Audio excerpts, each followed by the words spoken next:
ఈ 2025 సంవత్సరానికి ఏమైంది?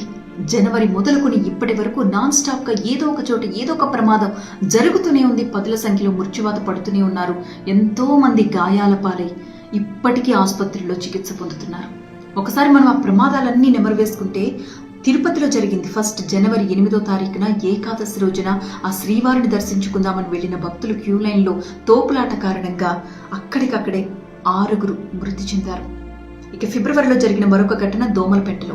శ్రీశైలం ఎడమగట్టుకు అనుసంధానంగా నిర్మిస్తున్న ఒక టన్నెల్లో మట్టి పెళ్లలు విరిగిపడి అందులో పనిచేస్తున్న కూలీలు మొత్తం 12 మంది చనిపోయారు. ఇక మార్చిలో ఒంగోలు తీరం మత్స్యకారులతో వెళుతున్న బోట్, 12 మంది ప్రయాణిస్తున్న బోట్ సముద్రంలో గల్లంతై 7 చనిపోయారు. ఇక ఏప్రిల్ 29 సింహాచలం.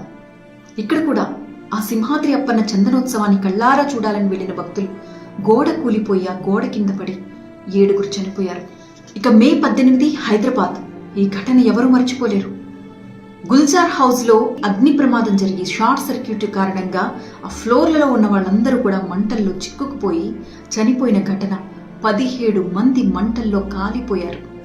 ఇక జూన్ 30 సంగారెడ్డి పటాన్చెరు సమీపంలో జరిగింది.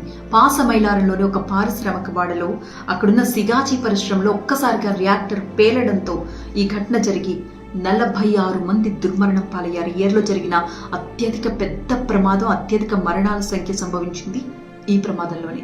ఇక జూలై 14న అన్నమయ్య జిల్లాలో రైల్వే కోడూరుకు వెళుతున్న ఒక లారీ, మామిడికాయలు లోడ్తో వెళుతున్న ఒక లారీ బోల్తా పడి ఇక్కడ కూడా మనకి 8 మంది మృత్యువాత పడ్డారు. ఇక అక్టోబర్ 22 కర్నూలు హైవే.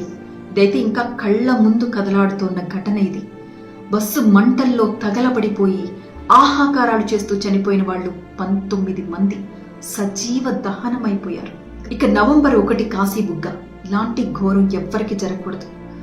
దేవుడిని దర్శనం చేసుకోవడం కోసం వెళ్లి దేవుడికి కొన్ని అడుగుల దూరంలో ఉండి తలుపులు ఇలా తెరుచుకోగానే ఒక్కసారిగా జరిగిన తోపులాటలో 9 మంది ప్రాణాలు విడిచారు. ఒక చిన్న బాలుడు కూడా ఈ ప్రమాదంలో ప్రాణాలు కోల్పోయాడు. ఇక తర్వాత ఈ రోజు చేవెళ్లలో జరిగిన బస్సు ప్రమాద ఘటన.